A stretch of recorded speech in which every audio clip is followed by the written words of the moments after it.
Welcome to the National Press Club.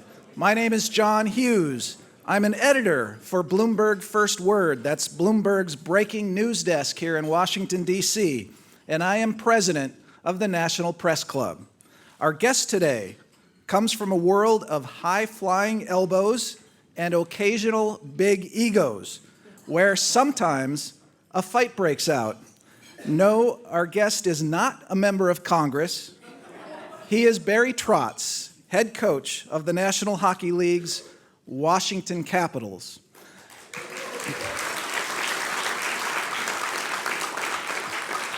I want to introduce our distinguished head table. This group includes press club members and guests of our speaker. From the audience's right, Matt Friedman, producer and supervisor with AP Video. Bill McCloskey, retired executive with Associated Press and Bell South, a press club broadcast committee member, and along with his wife Nancy, he's a 15-year Capitals season ticket holder. Pete Weber, play-by-play voice of the Nashville Predators, a friend and former colleague of Mark Hamrick, who we'll get to in a moment, and also a guest of the speaker. Lori Russo, managing director of Stanton Communications and a speakers committee member who's also going to be live tweeting today's event. More on that in a moment. Kurt Keel, senior vice president and chief communications officer of Monumental Sports and Entertainment. That's the parent of the CAPS organization, and he's a guest of the speaker. Mark Hamrick, he's the Washington bureau chief for Bankrate.com. He's a former National Press Club president, and along with the help of Pete Weber, he organized today's luncheon. Thank you very much, Mark. Skipping over our speaker for a moment, Sergei Kocharov, senior director of communications for the Washington Capitals and a guest of the speaker. Pat Host, the reporter for Defense Daily and Rotor and Wing. Jeff St. Onge, an editor with Bloomberg Intelligence, and Carl Lubsdorf, Washington columnist of the Dallas Morning News and a season ticket holder of the Washington Capitals.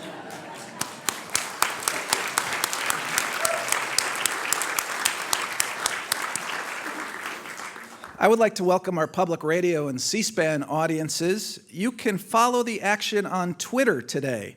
Use the hashtag NPC Live. That's a new Twitter handle, NPC Live. Well, Barry Trotz, a native of Manitoba, Canada, came to coach the Washington Capitals a little more than a year ago. He had spent 15 previous seasons coaching the Nashville Predators. His 602 wins against 505 losses place him fourth all-time in victories among active NHL coaches. The Capitals are not Trotz's first professional foray in the Mid-Atlantic region. He previously coached the American Hockey League's Baltimore Skipjacks, the Washington's team's minor league affiliate, and before that team relocated to Portland, Maine. Now, working for owner Ted Leonsis, his mission is to win a Stanley Cup.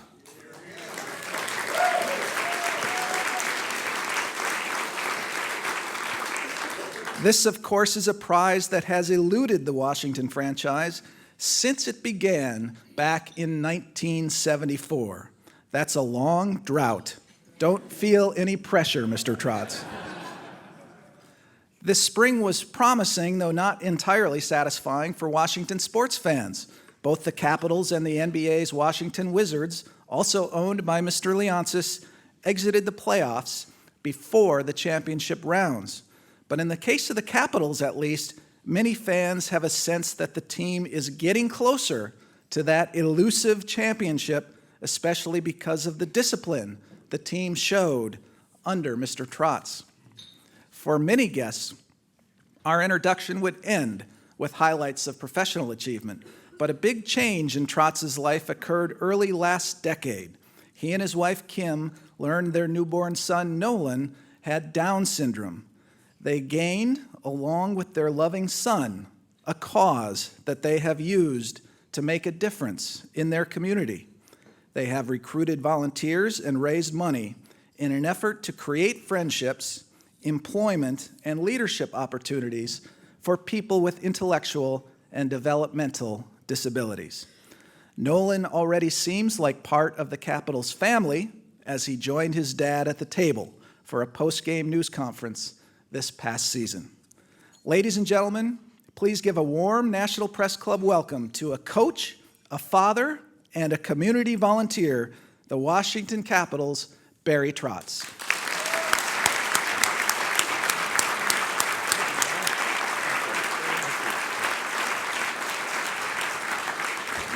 Thank you so much. I saw John's notes, and the print is about that big, and I got small print, so I'm going to have to put some glasses on here. First of all, I just want to thank you, and I feel very blessed and honored to be here today to speak to such a great crowd. The history of this particular luncheon is phenomenal. I actually went online, and I was talking to Sergey, and I said I went online. I got intimidated by seeing all the speakers that they've had over the time, and hopefully I can reach some expectations. So I'm going to give it a try. First and foremost, one of the things that I felt last year, obviously I was in Nashville for such a long time. There's a great transition that has to go through making a transition from being in a place for 15 years. And I can tell you a couple stories before I go into what I'm going to talk about today. 1982, a 5'9" undrafted free agent defenseman got an opportunity to attend the Washington Capitals training camp in Hershey, Pennsylvania. At that camp, this young free agent defenseman who wasn't very big, wouldn't say overly talented, saw director of player personnel Jack Button and new general manager David Poyle of the Washington Capitals sitting in the stands. And that young man went up to both of them and said, Mr. Button, thank you for allowing me to come to the camp. I'm not going to disappoint you. I'm going to make it real hard for you to cut me. And his response was pretty telling. You're just turned 20 years old. You're trying to, all your life you want to be a NHL player. And the first thing that comes out of Mr. Button's mouth, and I'll try to keep it as PG as I can for this event, Mr. Button says to me, "I know who you are. Who do you think brought you here? The only reason that you're here is you might be a good minor league leader or coach someday." This is seconds before I'm going down to, go on the ice for the first time to try to make the Washington Capitals. It's not really a good motivation speech that I wanted to hear, but I did want to thank him for giving me the opportunity. And, he was the guy that rehired me years later. Funny things that happen when you get into this business. A lot of people ask you how you get into coaching.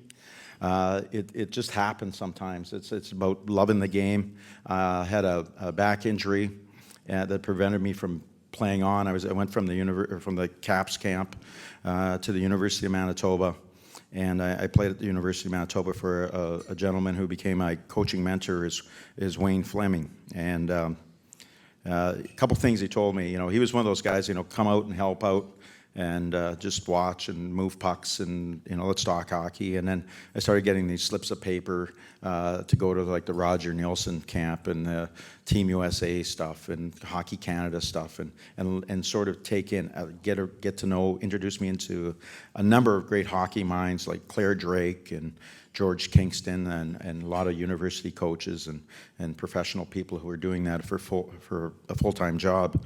And when I did take up coaching full-time in my hometown in my first job, I was 22 years old, and I was a coach and general manager of a junior A team that was a lot of money in the hole, and I was the cheap fix because I could live with my mom and dad for a year, and they could pay me nothing virtually, so it gave me an opportunity, and I thank the Dauphin Kings organization, and particularly Wayne Fleming. And ironically, as I went on the path, Jack Button rehired me when I was at the University of Manitoba when I went back to coach there to scout, be an area scout, and then he asked me to come full-time. And one thing led to another. I became the head Western Scout for the Washington Capitals, and I want to feel some responsibility, at least within the group setting of our scouting. The first people we took out of my area were Olaf Kolzig in the first round, and Ole still works with us and is a legend with the Caps. He was our first round pick. Our second round pick, we took Byron Defoe, who was also had a pretty good career in the National Hockey League. And the funny thing back then, sometimes when you get ridiculed a little bit when you do things, is that all the other teams and the scouts were saying, well, you got two goalies, you took one in the first round, you took one in the second round.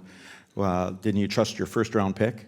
You know, so you get ridiculed, but at the same time, if you look back, those two guys had a terrific career and probably better than any other team in the National Hockey League. So sometimes you have to go out of the box a little to be successful.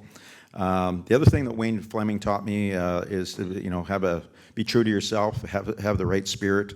One piece of advice that he gave me that I thought was not quite right, but I know the intentions were, is he said, if you get into coaching full time, you're going to get fired 100 times. And so you need to have a place that you can call home, because when you get let go, it's really strange, and you're going to need a place to go. So I went out and ventured after, I think it was year 2 in Nashville, Tennessee, when I could finally afford something. Went out to British Columbia, and we found a piece of land, built a house in British Columbia, and I ended up staying in Nashville for 16 years. So that I've had a house for 11 years, and I've probably spent 4 months in it in the last 11 years. So Wayne had good intentions at that point. Last year, obviously, was a big change for me, being in one place for so long. That you have friends, you have all those things, and then you get uprooted a little bit. And one of the great things that happen when there is, it's always an adventure, is that I think I left Nashville in a really good place. I was blessed to have the run that I did. My kids started in grade 1, they graduated college, and doing very well. That's a coach's dream, any professional sport, to be in one city as long as I was. So when I did get low, it was quite emotional. But one of the great things, about an hour after I got let go, I got a call from Dick Patrick and the Washington Capitals, and said, we'd like you to be our next coach. And then a couple hours later, I got a couple calls from 3 other teams that said, we want to talk to you, and we're interested in your services. I actually had set up some appointments. I set up one to come to Washington, and I talked to Mr. Leonsis, Brian McCullen, and Dick Patrick, and I had never had to go through an interview for like 16 years, so I was a little bit rusty. And I asked different people who had gone through this. They'd have these books and they'd have all these things, and I said, well, I got experience. I don't think they're going to ask me about experience. And I said, if they're coming here, they didn't make the playoffs, they want to get back in. How can I fix the problem? So I basically said to, when I was asked, what we do, I said, I know your problem, I can fix it, and this is how I go about it. And thought about it. I asked a lot of questions, all that, but I knew in my heart that I wanted to be in Washington for a couple things. Right off the bat, it was very, very clear to me that there was a good group of players. You always, as coach, you look at, do you have a good group of players? What is the ownership like? It's very, very good. I obviously, with my family situation, having a son, I have 4 children. My youngest is 14-year-old Down syndrome. He's a real key member for our family. And you had to pick somewhere where the kids could get to. I looked at all the other teams. The big rumor was me going to Vancouver because I have a place in BC, which I spent like 4 months and like 11 years. It was pretty clear I wanted to come to Washington. So I had set up some interviews, and after I had come to Washington and talked to the ownership group here, I basically phoned the other teams and said, I'm out. I'm going to make it work. So I was very fortunate and blessed to get that opportunity. And one of the thoughts, and I get this question from coaches, I get it from a lot of fans. What was the process to sort of changing the culture? You heard me talk about that a lot.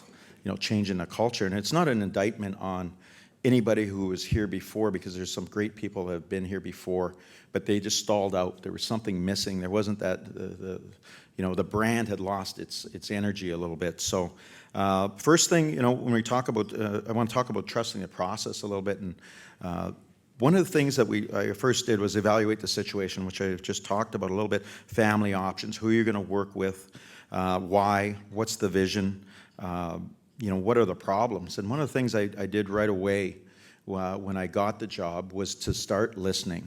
And I think this applies to the business world, it applies to sports. We always want to be in control. And one of the truths of everything that I find is that you think you can control everything, but you really can't. You think you're in control. A lot of it is luck. A lot of it is picking the right people. There's a lot of things. And I think what experience does, and this is me personally, is when I was younger, I wanted to control everything, everybody, so that I could say, it's doing it my way. But what I found is that experience is a filter. You only have to worry about 5 or 6 things. You correct those 5 or 6 main things, and it sort of falls in the order for you. And I think that's what experience has allowed me to do. So I went around talking to every player. If I could see them personally, I would do that. I phoned them. We talked. I made a trip to Vegas to see Ovi, obviously one of the greatest goal scorers of our decade, and talked to him about the problems and listened a lot. That was my first thing. And once I listened, I formulated what I thought was a game plan. The game plan, obviously, from a standpoint, is a vision based on core values. And when you talk about core values, what does that mean? And it's a little bit different for everybody. And my core values I started thinking about is, the Washington Capitals are a team that sort of lost their way. Maybe they're not as close. They've always been pretty talented. As a coach in Nashville, Tennessee, playing against the Capitals, I never felt like when we came out of the game, we went, man, they were a tough team to play. They were talented, but they weren't really tough to play against. They could beat you 5-1, but you could beat them 5-1. And it was a little bit of, I didn't know what their identity was, and so I wanted a little bit of an identity, but I went to the core values. I try to do the core values on almost everything that we do as an organization. And some of the core values is, I'm going to try to keep it PG, because when I talk in the dressing room, it's probably a little different than I talk to people with all their teeth and dressed really well and having a tie on and all that. So I'll try to keep it as PG as I can. The first thing is I wanted to make sure that we were humbled by not making the playoffs as an organization. To me, we had to be humbled by that, and I think the players were when I talked to them. So sometimes you got to sweep the shed. I changed that word on the end.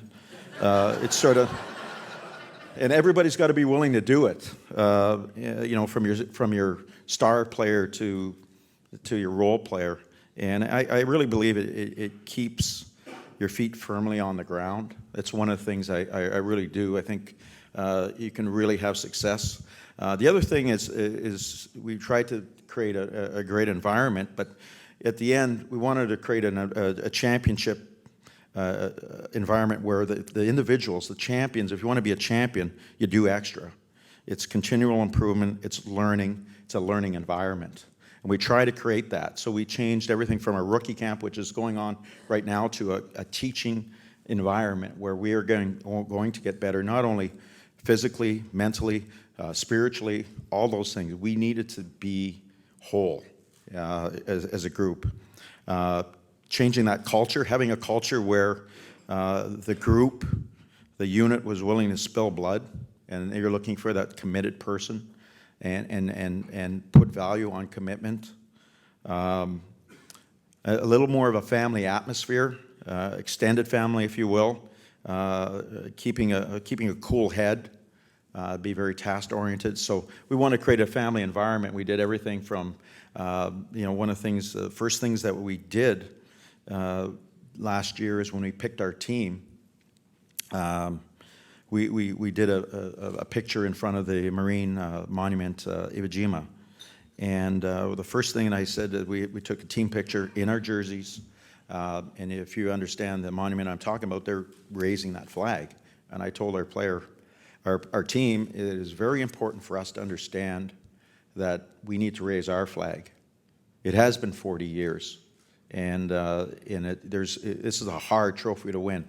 There's great organizations. There's teams like St. Louis Blues, Vancouver Canucks. I'm going to miss a whole bunch that have been, at this for 40-some years and haven't been able to do it. Toronto Maple Leafs have been trying to do it since '67, and it's a team that's unlimited resources. So it's not an easy trophy to win, but it had to have a little bit of meaning to that.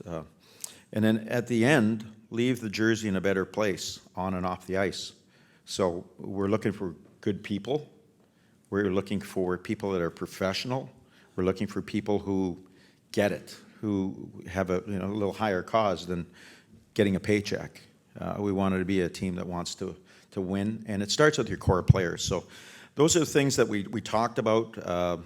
Obviously, correcting some of the problem areas. One of the first things that you want to do is, and I always tried to do that, is hire the best people. And I stole some guys from Nashville, like all good coaches do. You take the best people with you. I brought goaltending coach Mitch Korn, who has been, he's coached some of the best in the world. You saw the results with Brayton Holtby this last year, how he's gone from probably an average goaltender who had some holes in his game to a pretty good goaltender. I hired defense coach from Pittsburgh. I want to raid those guys because I know how much you guys hate them. So we did it in a big way. We went and got Todd Reardon, and I think Todd is going to be a head coach in the National Hockey League. I think Todd is one of the best individual defenseman coaches in the National Hockey League. What he does is taken what Mitch Korn has done to goaltending and turn that sort of concept to the next level with defensemen. Done an excellent job.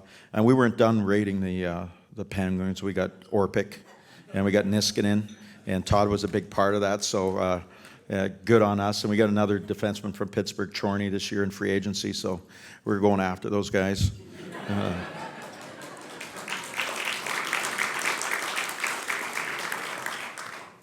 From there, obviously, we hired the best people. I brought also Lane Lambert, to be remiss, and I kept who's done a really great job with us in Nashville and then coming to Washington. And also I kept Blaine Forsyth, who has been in charge of the power play in Washington for the last couple of years and been excellent at that. So I wanted a couple of people from the East, a couple of people from the West, and people from different backgrounds and environments so we can grow as a group, and I think that was where we went from there. Identify and communicate. After we got that sort of process started, I really tried to identify and communicate the game plan to the leaders, because if the leaders don't buy in, then nothing happens. But you also want to include a guy who's won a championship, and a guy like Brooks Orpik, some of the new members, was really important to get their buy-in. Without their buy-in, without your leaders, you're not going to be very successful. And they had to buy in. Even if they don't believe it, you've got to sell it. And the most important thing that I found with the leadership group, especially when there's a lot of new people, they want to do the best, and they want to please you is the word I'm looking for. And at the same time, they have questions. They're not sure. They don't trust you. So we spent a lot of time developing trust, and I was very good at communicating every thought, what I was thinking, so that they become an extension of what I was seeing as a vision. And even having a small thing like the picture and just telling them, we need to raise our own flag, is sort of something that they can visualize. So I always tried to give them something that they can visualize and do that. We talk about, I think it applies in business. I think it applies in sport. We have 23 guys on a team, but you really coach 7 or 8. And if you really coach your 7 or 8 key people, everything falls underneath. Your leadership can really help that, and it helps create your culture, the expectations, the accountability, all that. I always say, the more you can communicate to your leadership and the more they understand, the more they buy in, the less that you will have the assumption of what you're doing. And if we all know, and I'm cleaning this one up too, assumption is the mother of all mess ups. So I'm trying my best at those. And then really, after that, once you have the leadership, it's identifying everybody's role. You got to be honest, bluntly honest. I've had some conversations. I've had some veteran players who haven't been sat out for 4 or 5 years, and I'm sitting them out, and those are hard conversations. But at the same time, there has to be accountability. And believe it or not, people they want accountability as long as they're not accountable. You know, they want accountability for, like, John right here, he's got to be accountable. I want him accountable. I don't want to be accountable. So you have to go through that. But when they see that you're treating everybody fairly, it's really important. I think coaching, the one thing I know about coaching is coaching's not about equality. It's about inequality. No one gets the same ice time. Everybody rushes to interview Ovi versus fourth line player. But the one thing that has to be, and it's in sport, and it's in also in business, is that they treat everybody with equal respect and give them a role, define their role, and make them feel that they are part of something bigger. Then you're going to have you start building culture, and that's really important to me. You know, be honest, the vision, and you got to have the vision not only for the group, but the vision for the player, short-term, long-term. You know, a good example of that might be, I can go to Brayton Holtby.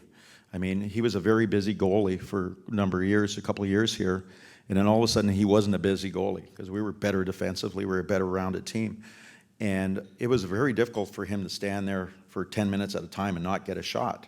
Then all of a sudden there's a shot, and his save percentage wasn't very good. I mean, because you talk to any goaltender, it's very difficult to play those games. But he had to grow in that area, and he was willing and open-minded to do that.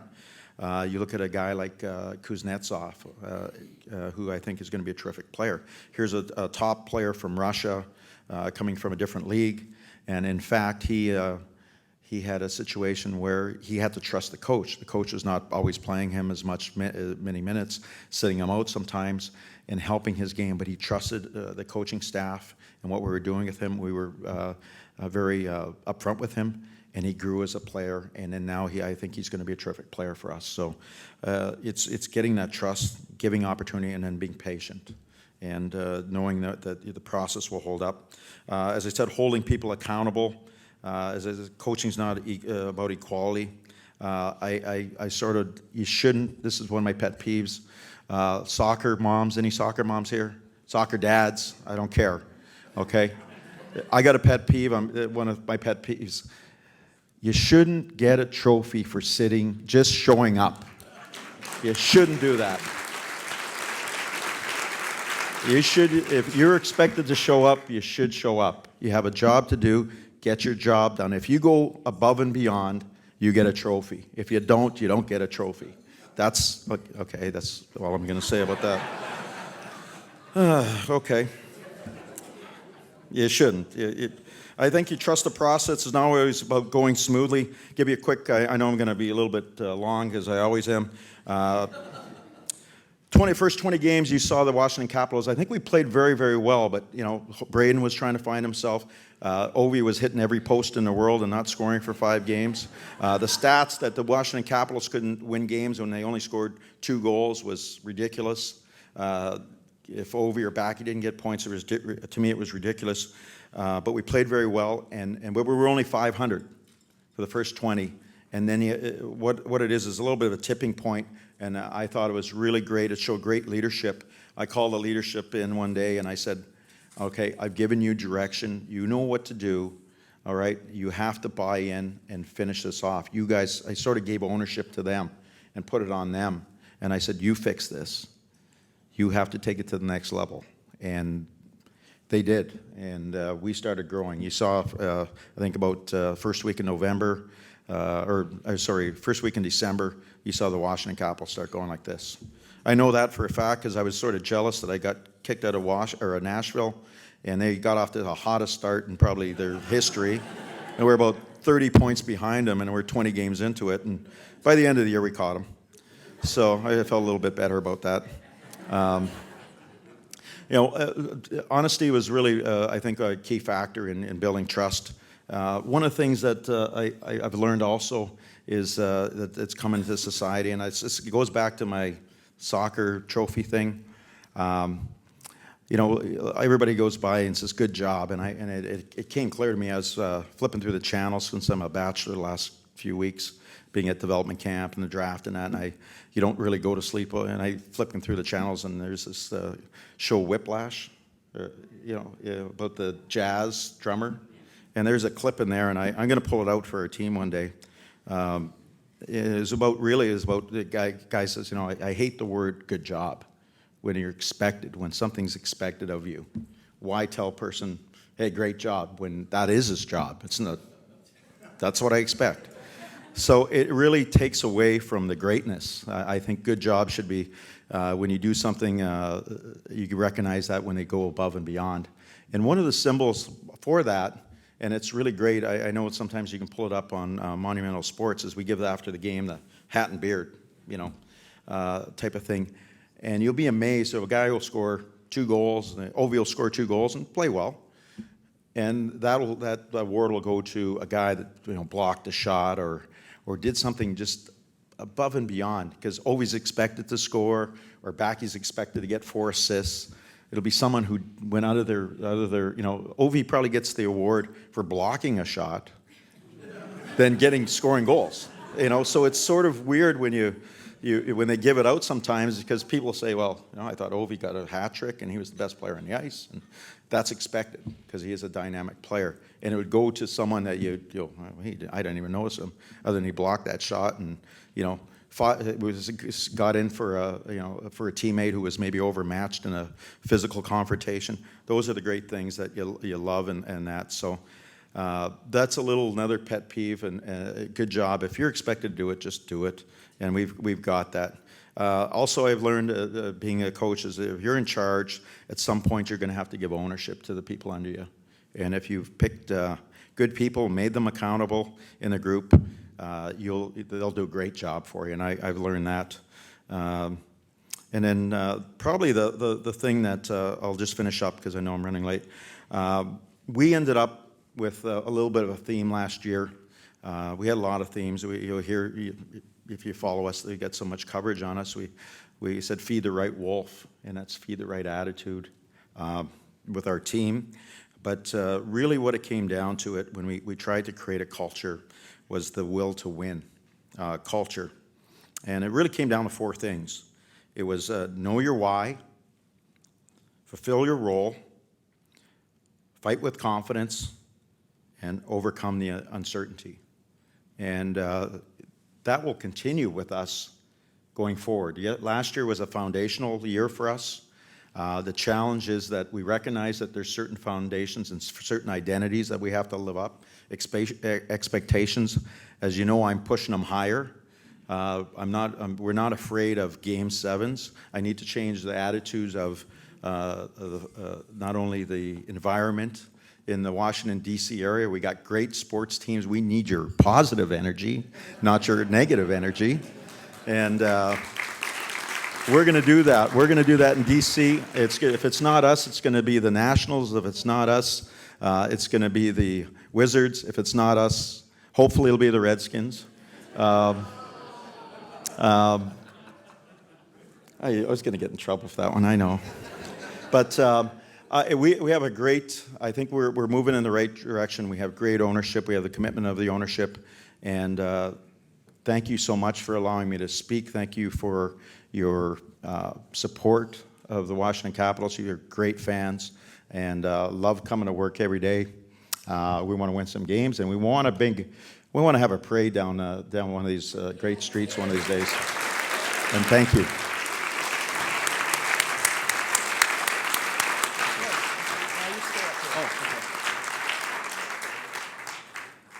So we got a lot of hockey questions. Let's go. Surprise, surprise. Capitals have made many off-season moves. How will the 2016 or next year's team look different from this team when you take all these moves together? I guess I'm not reading anything. I don't need glasses.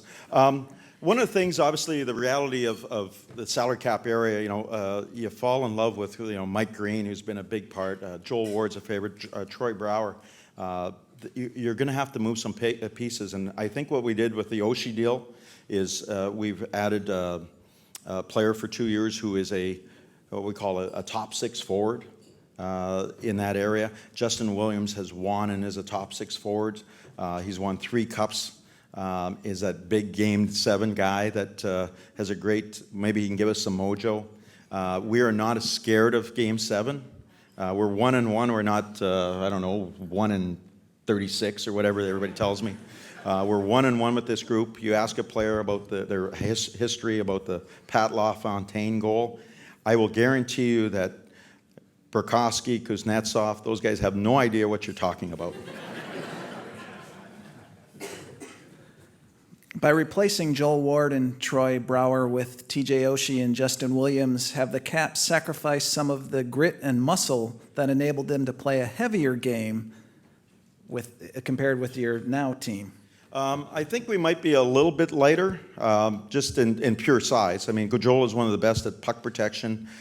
Troy is a big body as well. We might be a little bit, but I can tell you this about TJ Oshie. He's probably a little more dynamic player, but he is very competitive. He will put his nose in there.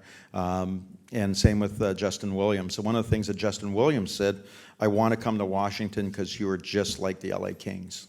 And I love that. He says, your defense is strong, you got good goaltending, and you got some dynamic players up front, and the emergence of our young guys is going to be key.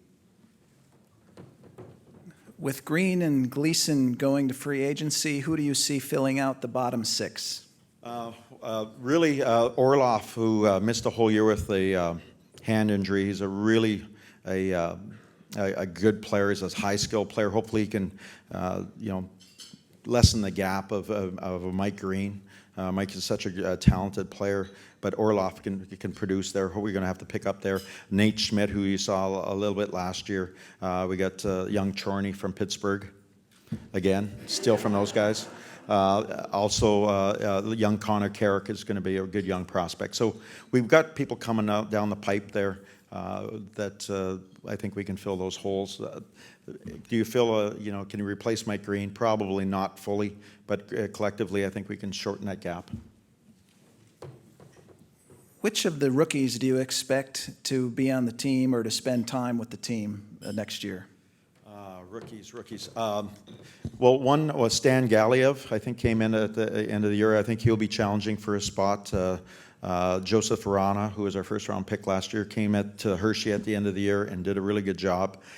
We had a great story last year in Liam O'Brien, who came to the development camp as a total free agent. And usually those total free agents just are trying to get an American League contract in Hershey, and he ended up making our hockey team at the start of the year. He might be another possibility. And we've got Brown down there. So we've got some people that I think can fill some of those voids. And to me, in this cap era, everything is about developing people, and it's going to be about developing our own people. So that's going to be the lifeline. So you're going to see some young kids. We got some good ones coming. Alex Ovechkin probably had his best overall season last year. What did you do as a coach to turn him into more of a two-way player, meaning playing some defense as well as offense? All right. Who is that? Put your hand up. All right.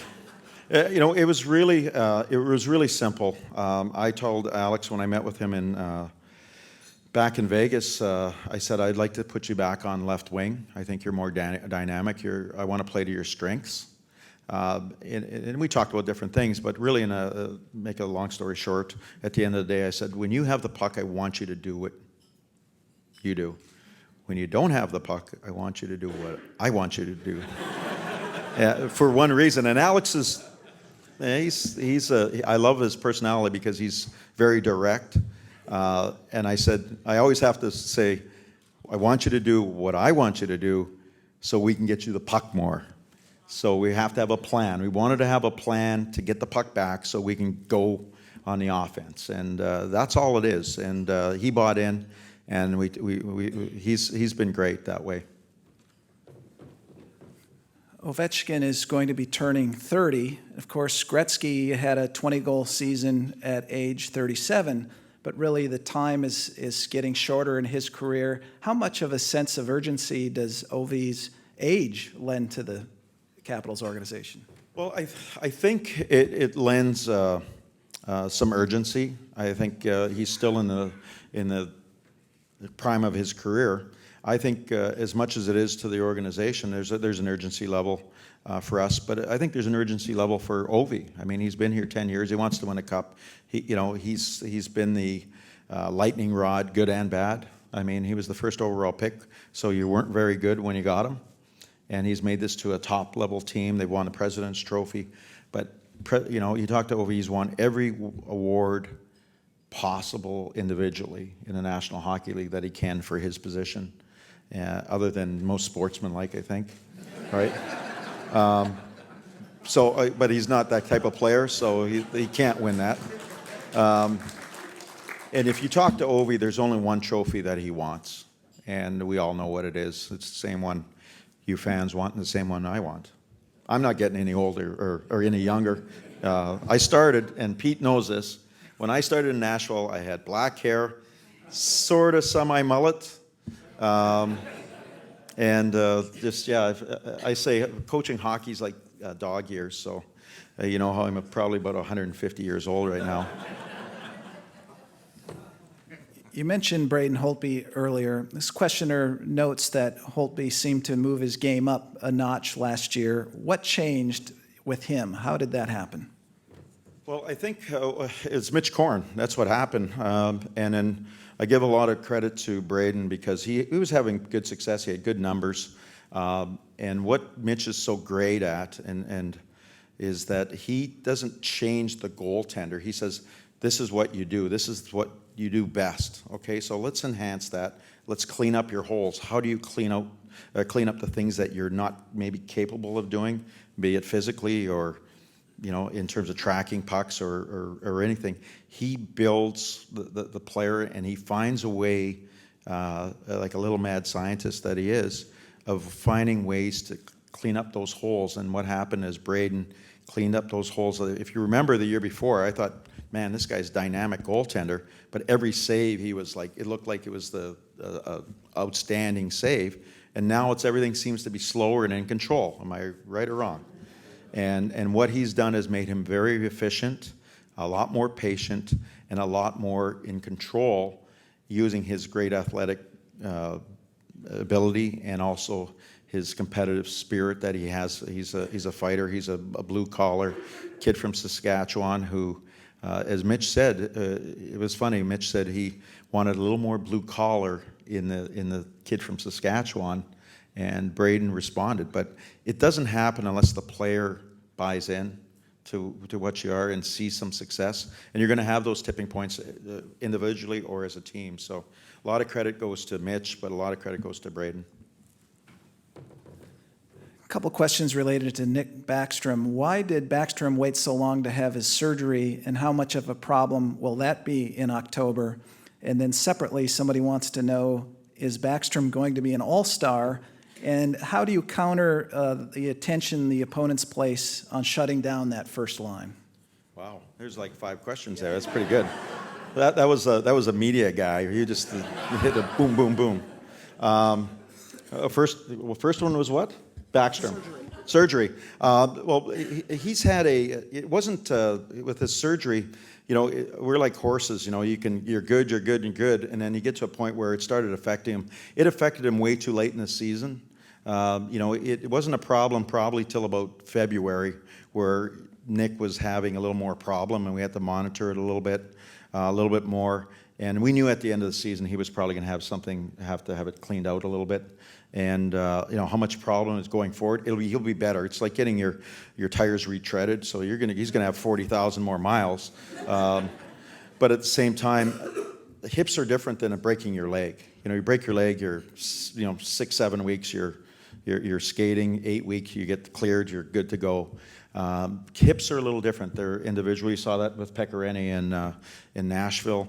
I think with Nick, if he's on schedule, which he is right now, he will be skating at training camp. Will he be in the exhibition games and that, where we don't know where he'll fit in there, but we're hoping that that will be the case. But we're also preparing for, if Nick's not there ready to start the season, who fills that role. We're still looking at another centerman. If not, then we can put Brooks Lake there. We signed Jay Beagle, who is to me is a real good signing for us. And then we have young Burkowski, who I played a little bit at center, knowing that these good young players that we have, they may have to fill those roles, and so someone will have to step up. And we talked about dealing with the uncertainty is one of our cultural things. Well, if that's one of the uncertainties, then we'll be ready for it. You'll see guys ready for that challenge, and I won't be scared, and we won't have an excuse. Nick Backstrom's not there. We still got to win hockey games.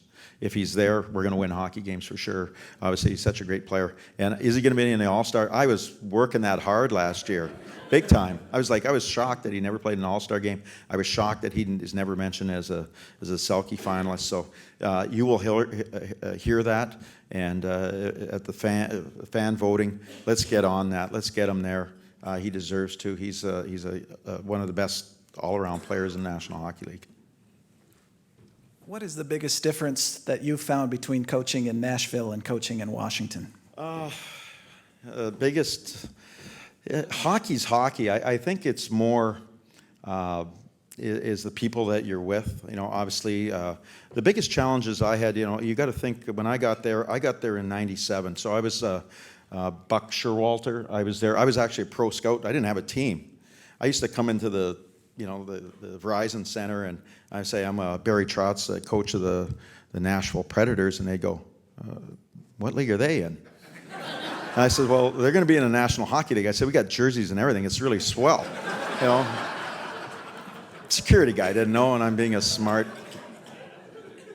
And so anyways, I started from the ground up. I ordered carpet. I designed dressing rooms. I figured where everybody's going to park. So it was great for me learning basically I went to Hockey University for the last 30 years working for David Poyle and now Brian, and the biggest change is I came in, and David Poyle, I've known the way David Poyle's done things because I was with David in Washington, then I went to Nashville, so I only knew one way, and he's very, very meticulous. So he took me to Washington Capital University, and he took me to Nashville Predator University as expansion team, and so I think I got a good skill set for how the organization runs, and I see the big picture a little bit better. And then when I came here, it's different because it's run differently. It's not run worse or better. It's just differently. So it was a big change for me to know who's in charge of what. Where in Nashville, I knew everything about everybody and who did what they did, and it was really easy. So that was the biggest change for me. But hockey's hockey. I've dealt with top players in the past, and it's just when we move, you have to make new friends, a new adventure, and it was a great adventure last year. Well, we are the National Press Club, so no surprise we got a question about the Blackhawks as well. Oh, yeah. The Blackhawks used 4 defensemen for their cup run. Can you comment on the strategic effects of that? And just on the Blackhawks in general now, that's 3 Stanley Cups in 6 years for them. What are they doing right? Winning cups. That's what they're doing. It's pretty simple. When I started I was telling someone who was a Blackhawk fan, this must be your question, right?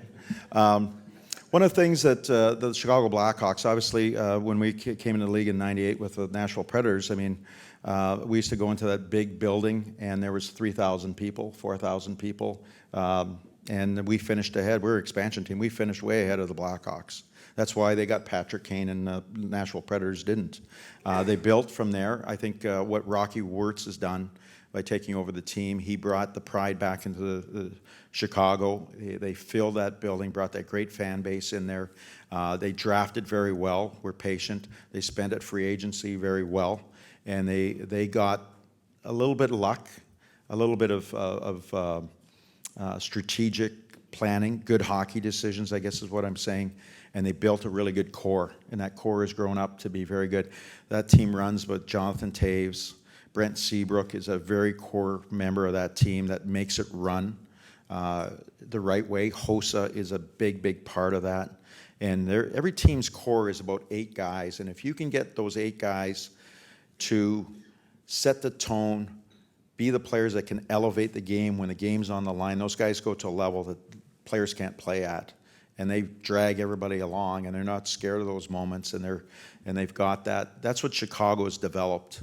They are the standard of the National Hockey League, not only on the ice with the Stanley Cups that they're winning, off the ice, the way how efficiently they're run, how professionally they are in the community, and that's why they win Stanley Cups. And that's what ownership here, Brian, myself, we're about. We want to be the gold standard in the National Hockey League. We have all the pieces to do that.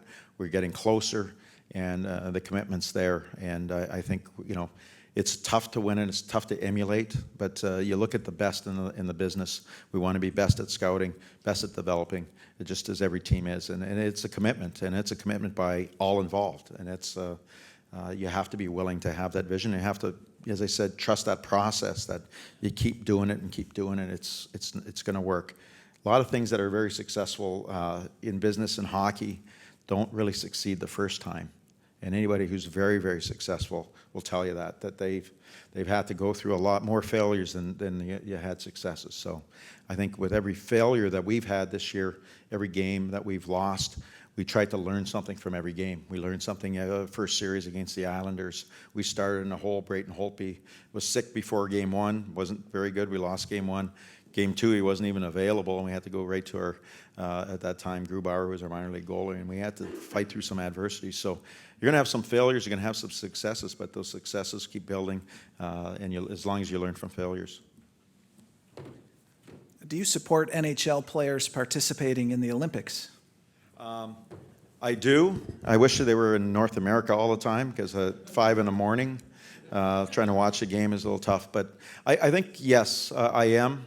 It's a double-edged sword, because the players are so proud of where they come from, and the Olympic Games is such a big stage, and I think it's a big forum it's really the marquee event probably at the Olympics when you think about it. But at the same time, there's you have players, Alex Ovechkin. We want to see him at the Olympics, absolutely. But if Alex Ovechkin, like at the World Championships, and we lose him for a year like we did Orlov, is it worth the owner's $100 million that Ovi makes or whatever, and also you as a fan? So I think the owners struggle with that. The players union still pushes that they want to do it because the players are so proud. It's unique. It's one of those bucket list things that most guys want to do. And so, yes, I'm for it, but I understand the business side, because it gets dangerous over there, that you could lose your top player for a year, and all your blood, sweat, and tears as an organization can go out the window in one hit, one stray puck. So, could you comment on some of the recent rule changes and pending rule changes for the NHL? Are there some that you are excited about, some that are really working well? Are there any that you don't think are working well? And what about a 3-on-3 overtime? Would that add an exciting and new element to the game? Well, a couple of the changes. I'm going to bring one up this year, the Coach's Challenge. A good example in Game 5, Washington Capitals this year against the New York Rangers, when we were up 3-1. We were up 1-0. Joel Ward scores a goal, gets called off for goaltender interference. I can tell you at the coaches' meetings at the draft, Gary Bettman talked about the new rules, and the challenge showed us the clip. And he asked for a show of hands after showing the clip. Is it a goal or no goal? It was 100% unanimous that it was a goal. The general managers at their general managers meeting, and I don't know if I have this number quite right, but it was very distinct, like 26-4, that it was a goal.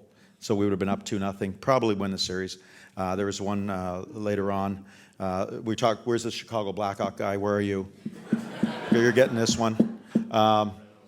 The Chicago Blackhawk game, and I think they were down 2-1 in a series, maybe 3-1 in a series. I can't remember what it was. It was in Tampa. It was Marian Hossa went to the net really hard. It was a game where they were not playing really well, and they stole the game in the last period, scored 2 quick goals, won 2-1. That second goal, Mr. Bettman asked for a show of hands. It was unanimous by the coaches that it was not a goal. By the general managers, very similar, that 26-4, that it was not a goal. That was counted as a goal, and they went on to win the Stanley Cup. So that's how close winning a Stanley Cup is. And so that is where next year, I don't know what, I guess I'll send my captain over. I don't think I'll be throwing anything. But I think it'll be a good change or an opportunity. But at the same time, you're not going to see it very often because the referees get it right most of the time. But there might be a time, like in those situations where you throw the flag or send your captain over. I think it'll be good. 3-on-3 overtime, I think it'll be great. I think we'll love that. 3-on-3 from our standpoint, talking to our coaches in the American Hockey League who use 3-on-3, they said it was entertaining. That you're going to get a chance. Someone's going to go for a chance because there's lots of room. But if you don't score in that chance, it's coming back probably as a 2-on-0 the other way. So they said it gets really sort of, you'll go, we missed it, and then all of a sudden there's a 2-on-0 going the other way. Your goalie's going to have to be really good and make a save for you, or you lose the game. So your hearts are probably going to go in your throat, and then you'll either be jumping up and down, or you'll be like, oh, they lost. So I think it's about bringing. We're in the entertainment business, so we always talk about roles that are entertaining for fans. Just as we talk about, it's got to be entertaining to the building for you, come in and give you a great experience. I know the staff upstairs wants to give you a great experience when you walk in the door. The coaching staff and our organization want to give you a great experience because you've got a good team in front of you that's giving you everything you got every night. I know every fan base that I've ever been involved in every city, it's not always about the wins and losses, but you better have the effort. If you have the effort, I think that's acceptable. If you do not have the effort, it is not acceptable. I don't think that should be in sports. And so we want to be a team that's consistently trying to give our best. Some nights you're going to wonder why we're not very good. You try coming back from Edmonton, Alberta with the time change at leaving Edmonton at about 1 in the morning, 45-minute ride to the airport, going through regular customs, and they patting you down the whole 9 yards, and then flying, and they do the paperwork, and they do de-ice. If you've ever been in Edmonton, they do a lot of de-icing, and then fly back and get home at 6:30 in the morning. You got that day off, but then you're playing the next day or even the day after that. Your sleep habits are all over the place, and therefore you're sort of not as sharp some nights. And so please, if we have some of those nights, please forgive us for that. I will let you know if it was just that. If it's something more, you will hear that from me as well. But there is that in the National Hockey League. Those back-to-backs are really tough, and especially coming from crossing the border. It's in time zones. It is a lot tougher than the people tend to think. Before I ask the last question, I have some housekeeping. The National Press Club is the world's leading professional organization for journalists, and we fight for a free press worldwide. To learn more about the club, visit our website, press.org, or to donate to our nonprofit journalism institute, visit press.org/institute. I'd also like to remind you about a few upcoming programs. On Friday, Luxembourg Ambassador Jean-Louis Wolsfeld will discuss European Union priorities. On Tuesday, Tom Young, who served as a National Guard flight engineer in Afghanistan, will discuss his book, The Hunters. And on August 5th, the Commandant of the U.S. Coast Guard, Admiral Paul Zudkunft, will address a National Press Club luncheon. Now, this is not the cup you're looking for, but I'd like to present you, Barry, with a very special cup. It's the National Press Club mug. Thank you. Thank you. We hope that you value and treasure that cup, not as much as you will as the one you're going to get someday. And the last question, it's really about famous hockey ritual superstitions, which hockey players are known for being superstitious. What's the strangest player superstition you've seen on the Caps since you've been here? And has a superstition ever conflicted with your plans for the team? Wow. I might have the strangest, I don't know. I'll go to a couple areas. We all have superstitions. Coaching side, Lane Lambert, if we win, he's wearing the same stuff. He's changing underwear and shirt, but the tie is the same. from a standpoint players. I think the strangest is probably Holtz, and the goaltender. He goes through a whole ritual, and it is time to the second. He has this.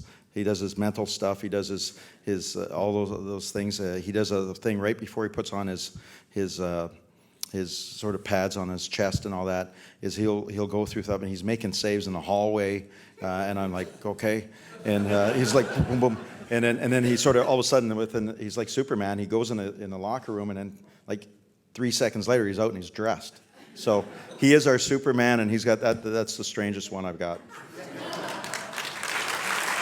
We give a hand for our speaker.